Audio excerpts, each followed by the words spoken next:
Bonjour une fois de plus ma famille dans le Seigneur. Je suis en train de m'efforcer tant bien que mal à vous transmettre tous les messages que le Seigneur m'a dit dans cette nuit du 31 décembre 2020 au 1er janvier 2021. Pour ceux-là qui viennent de nous rejoindre, vous souhaitons la bienvenue. Je suis actuellement en train de vous retransmettre le message que le Seigneur m'a transmis pour cette nouvelle année 2021. Pour ceux qui n'ont pas suivi tous les lives que j'ai fait depuis ce matin, je vous invite à pouvoir les consulter afin de comprendre la chronologie des événements. Lorsque le Seigneur m'a parlé de l'eau tiède, comme il est écrit, si tu n'es ni chaud ni froid, je te vomirai. Si tu es tiède, je te vomirai, comme il est écrit dans l'Apocalypse. Lorsque le Seigneur m'a parlé de l'eau tiède, lorsqu'il a dit c'est l'eau tiède, après, j'ai vu un homme. J'ai vu un homme très maigre. C'est un homme très maigre, comme couché. Non, il était assis sur un lit d'hôpital. Très maigre. Et lorsque je l'ai vu, j'ai entendu le Seigneur dire, il y a des gens qui sont morts à cause du manque d'évangélisation. Il a dit, il y a des gens qui sont morts à cause du manque d'évangélisation. Il y a des gens qui ont besoin de nous, même à l'hôpital. Le Seigneur nous a dit précédemment que nous n'avons pas besoin d'argent pour évangéliser. Nous avons juste besoin de la foi. De la foi, cette petite foi comme un grain de sable qui pourra transporter les montagnes. N'attends pas avoir des millions. C'est vrai qu'il y a des gens qui aimeraient évangéliser et que cela soit accompagné par des œuvres sociales. Mais si nous ne pouvons pas faire face à cela, cela n'est pas une raison pour ne pas être des instruments d'évangélisation. Apportons l'évangile et laissons le Seigneur faire le reste. Il m'a dit qu'il y a des gens qui sont morts à cause du manque d'évangélisation. Puis après, j'ai entendu, l'année prochaine, on va célébrer des choses. Il a dit, l'année prochaine, on va célébrer des choses. Lorsqu'il m'a dit ça m'a interpellée et ça m'a intéressée. Je lui ai dit, Seigneur, qu'est-ce que nous allons célébrer? Qu'est-ce que nous allons célébrer, Seigneur? Puisque j'ai entendu l'année prochaine. L'année prochaine. Pendant qu'il me parlait, nous étions déjà en 2021. Parce que, rappelez-vous, je vous ai dit qu'il m'a réveillé. Il m'a réveillé quelques minutes avant le 1er janvier 2021. Lorsqu'il m'a réveillé, il n'était pas encore minuit. Mais lorsqu'il me parlait, il était déjà plus de minuit. Donc, on était déjà en 2021. Et il m'a dit, l'année prochaine, on va célébrer des choses. Lorsqu'il m'a dit, on va célébrer des choses, je lui ai posé la question, Seigneur, c'était la première question que je lui posais. Seigneur, qu'est-ce que nous allons célébrer? Qu'est-ce que nous allons célébrer? J'ai entendu le jubilé. Il a dit le jubilé. Le jubilé, c'est un événement qu'on célèbre tous les 50 ans. Il m'a dit, on va célébrer l'année prochaine le jubilé. Est-ce que l'année prochaine, il s'agit de 2021 ou 2022? Je n'en sais rien. Et n'oublions pas qu'un jour devant le Seigneur, c'est comme 1000 ans. Et 1000 ans, c'est comme un jour.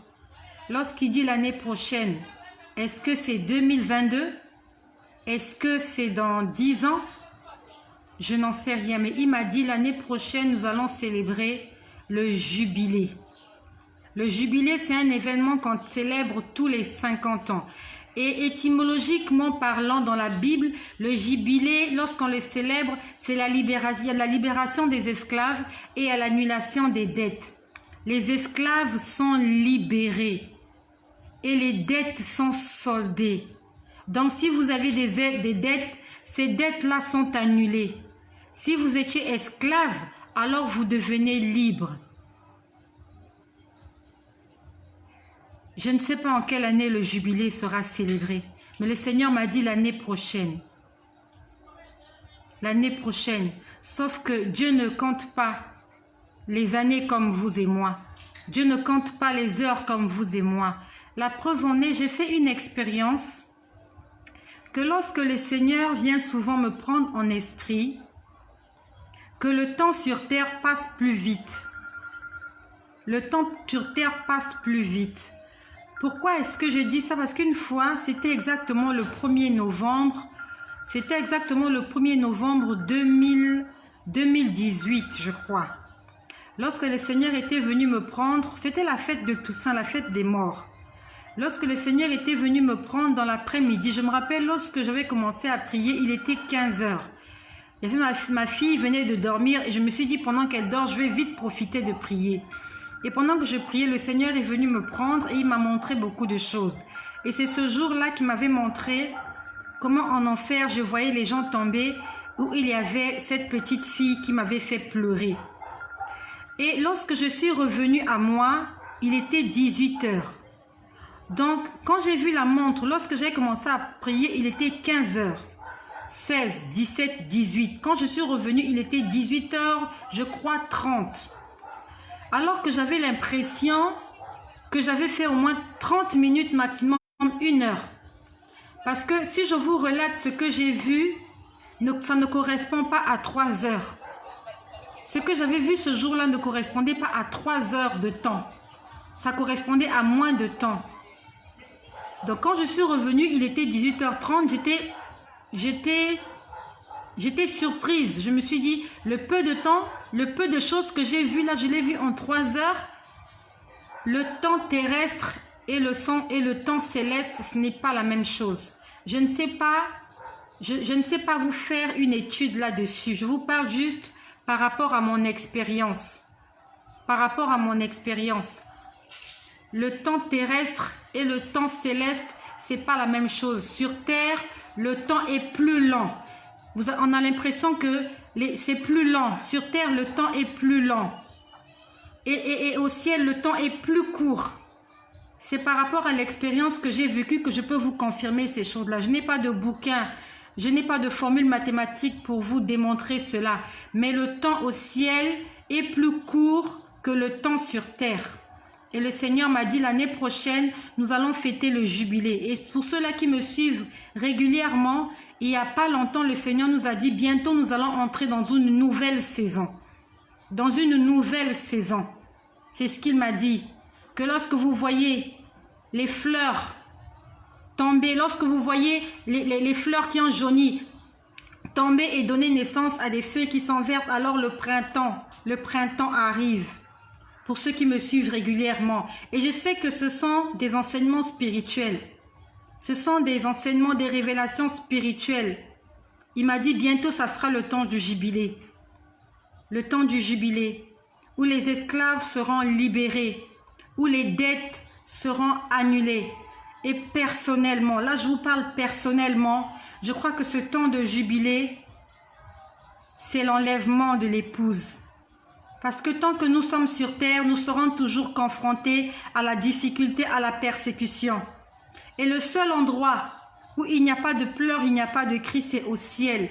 Et lorsque le Seigneur parle du jubilé, lorsque les esclaves seront libérés, à mon humble avis, je crois que il est en train de nous parler de l'enlèvement. Ça, c'est mon humble avis à moi.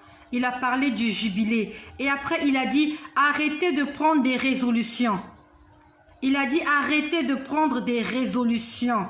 Pour ceux qui viennent de nous rejoindre, je suis en train de vous relater ce que le Seigneur m'a dit cette nuit. Pour la nouvelle année 2021, ce que le Seigneur nous a dit. Il y a plusieurs chefs d'État qui font des discours. Notre Dieu aussi nous a fait un discours cette année.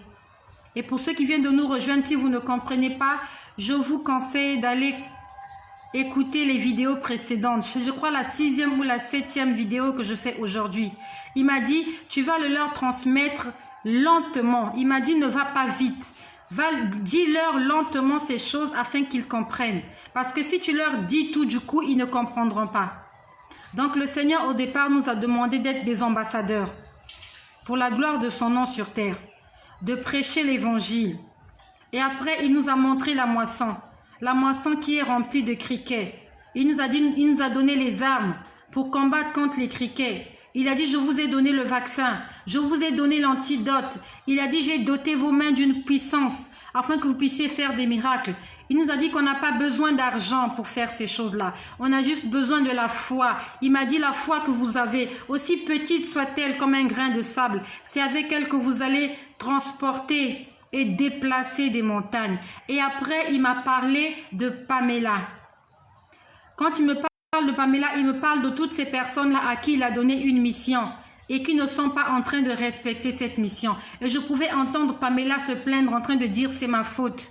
Le Seigneur m'a dit que Pamela, si elle n'ouvre pas sa bouche, comme toutes les personnes qu'il a envoyées, si nous n'ouvrons pas la bouche, il y a beaucoup de gens qui vont mourir, qui vont perdre leurs âmes parce que nous avons honte de l'évangile. Nous avons peur de proclamer l'évangile. Nous sommes animés d'un esprit de timidité. Pourtant, nous avons du zèle pour autre chose. Pourquoi n'avons-nous pas du zèle pour l'évangile? Pourquoi n'avons-nous pas du zèle pour régir le cœur de Dieu? Pour autre chose, nous sommes motivés. Nous faisons des soirées chez nous. Des soirées pyjama pour certains enfants. Combien de familles font des soirées évangélisation? Combien de familles font des nuits de prière ensemble? Nous suivons des films. Nous partageons avec nos collègues, nos amis, les séries, les guignols, les rires.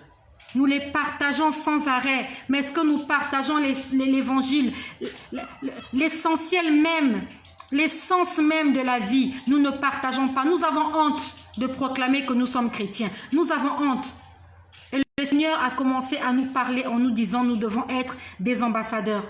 Un ambassadeur, c'est un représentant permanent de son pays dans un pays étranger. J'aimerais que tu te poses la question, est-ce que tu es un ambassadeur? Je ne vais pas être longue, je vais essayer d'être brève. Tout cela, je l'ai dit dans les séries précédentes, aujourd'hui même. Je vous demande juste d'aller les consulter pour essayer de comprendre comment le Seigneur est en train de nous parler. Après, il m'a parlé du jubilé. Après, il m'a dit arrêtez de prendre des résolutions. Il m'a dit arrêtez de prendre des résolutions. Il est temps de passer à l'acte. Combien de fois, ça fait combien d'années que tu décides de faire des choses, que tu décides de dire, mais tu ne le fais pas. Il a dit arrête de prendre des résolutions. Je veux que tu puisses passer à l'acte aujourd'hui en 2021. L'année dernière, tu as seulement fait des vœux que tu n'as pas réalisés. Arrête de faire des vœux. Passe à l'acte. Passe à un autre niveau, à une autre dimension, à la pratique. Arrêtons d'être des discoureurs, d'être des baratineurs. Passons à l'acte. Il a dit passer à l'acte. Lorsqu'il a dit il est temps de passer à l'acte, j'ai entendu Mika. J'ai entendu Mika. Quand j'ai entendu Mika, j'ai écrit Mika. Lorsque j'ai entendu Mika, j'ai entendu tous ceux qui se sont détournés de la résolution divine du Seigneur ont été conduits en enfer. Tous ceux qui se sont détournés de la vision du Seigneur ont été conduits en enfer. Lorsque j'ai entendu Mika. Et je sais que dans la Bible, on parle d'une Mika. Et on parle de Michal. Comme je vous ai dit, le Seigneur me le chuchote à l'oreille. J'ai entendu Mika. Est-ce que c'était Mika ou Michal? Je ne sais pas. Mais dans la Bible, on nous parle de Mika et de Michal. On nous parle de Mika dans Juges au chapitre 17. Dans Juges au chapitre 17, on nous parle de Mika, cet homme de la tribu d'Éphraïm. Sa mère lui avait fait une statuette enfante et il s'en est servi pour vouer un culte à Dieu. Il s'est fait une maison de Dieu. Il a pris un serviteur lévite qui lui servait de prêtre. Et on nous dit qu'en ce temps-là, il n'y avait pas de roi en Israël et que chacun faisait ce qui lui semblait bon. Est-ce que tu es ce Mika-là de juge qui fait ce qui lui semble bon, qui te fait des idoles? Tu ne fais pas attention à la parole du Seigneur, au commandement ou du Seigneur. Tu fais tout ce qui te vient à l'esprit. Ou alors tu es peut-être Michal. Michal, c'était la femme de David. C'était la première femme de David, la fille que Saül lui avait donnée. Lorsqu'il lui avait apporté comme dot 300 prépuces de Philistins. Et le Seigneur nous dit que Michal, au départ, c'était une femme qui accompagnait David dans son ministère. Nous nous rappelons que lorsque Saül a voulu tuer David, c'est Michal C'est Michal, sa femme, qui l'a aidé à s'enfuir. Mais quelques années plus tard, lorsque David revient, il est écrit dans le livre de 2 Samuel au chapitre 6 au verset 16, on dit « Quand l'arche de l'Éternel entrait dans la cité de David, alors Michal regardait par la fenêtre. En regardant par la fenêtre, elle a vu son mari David qui dansait et qui sautait devant le Seigneur. La Bible nous dit qu'elle le méprisa dans son cœur. Elle méprisa David parce qu'il était en train de danser et de sauter comme un débile mental pour la gloire du Seigneur, parce que l'arche de l'Éternel entrait dans la ville de David, dans la cité de David. Et à la fin, au verset 23, toujours dans le livre de 2 Samuel au chapitre 6, on nous dit « Michal n'eut point d'enfant ». On ne nous parle pas beaucoup de Michal. Juste au début, dans la vie de David, et à la fin, lorsque l'arche de l'Éternel est entrée dans la cité, on nous dit qu'elle a méprisé David dans son cœur parce qu'il dansait et il sautait. Et au verset 23, on nous dit « Michal n'eut point d'enfant ». Est-ce que tu es ce Micha qui fait ce qui te semble bon, qui ne fait pas attention au commandement du Seigneur? Ou alors tu es cette Michal qui méprise l'œuvre de Dieu, qui méprise les serviteurs de Dieu? Et pour cela, tu vas mourir stérile, sans enfant, sans bénédiction, parce que tu n'as pas fait attention à l'œuvre du Seigneur. Et le Seigneur m'a dit, tous ceux qui se sont détournés de la vision du Seigneur se sont vus conduits en enfer. Ce n'est pas Dieu qui conduit les gens en enfer. C'est le maître de l'enfer qui conduit les gens en enfer. Lorsque tu rends l'âme et que tu n'es pas en contact direct avec le Seigneur, ce sont les démons qui viennent te chercher, qui te conduisent en enfer. J'ai été témoin de ces choses-là. J'ai vu quelqu'un se faire conduire en enfer, comme j'en ai vu aussi plusieurs aller au ciel. Est-ce que tu es ce Micha? Est-ce que tu es cette Michal? Parce que bientôt, ça sera le jubilé et le Seigneur est en train de nous parler. Il est en train de nous parler. Avant qu'il n'ait parlé de l'année du jubilé, il nous a dit d'être d'abord des ambassadeurs pour la gloire de son nom. Si nous suivons la chronologie des événements, c'est le résumé de Matthieu 6 au verset 33. Cherchez premièrement le royaume des cieux et tout ce dont vous avez besoin vous sera donné par-dessus. Le Seigneur n'a pas commencé par le jubilé. Il a commencé par nous parler d'être des ambassadeurs. Il nous a montré la moisson. Il nous a dit que nous avons les outils afin de combattre, afin de mener à bien la mission qu'il nous a donnée. Et après, il nous parle du jubilé. Le jubilé viendra après. La bénédiction viendra après. Lorsque tu seras descendu sur le terrain, lorsque tu seras entré dans la moisson, lorsque tu commenceras à travailler, comme Ruth travaillait dans le champ de Boaz. Si elle n'était pas allée travailler dans le champ de Boaz, Boaz n'allait pas la rencontrer. Elle n'aurait jamais rencontré Boaz. Elle ne se serait jamais mariée avec Boaz. Va travailler dans le champ. Va dans le champ du Seigneur. Ton Boaz t'attend dans le champ du Seigneur. Qu'est-ce qui dit que ton mari, ce n'est pas un païen quelque part qui attend que tu viennes lui évangéliser, lui parler de Jésus et qu'il devienne ton mari? Ruth est allée travailler dans le champ. La Bible ne nous dit pas pendant exactement combien de temps elle a travaillé dans le champ de Boaz, mais je suppose qu'elle a mis du temps, parce qu'il a fallu du temps pour que Boaz fasse attention à elle. Il a fallu du temps pour qu'ils puissent se connaître, pour qu'ils puissent échanger et se faire des projets d'avenir.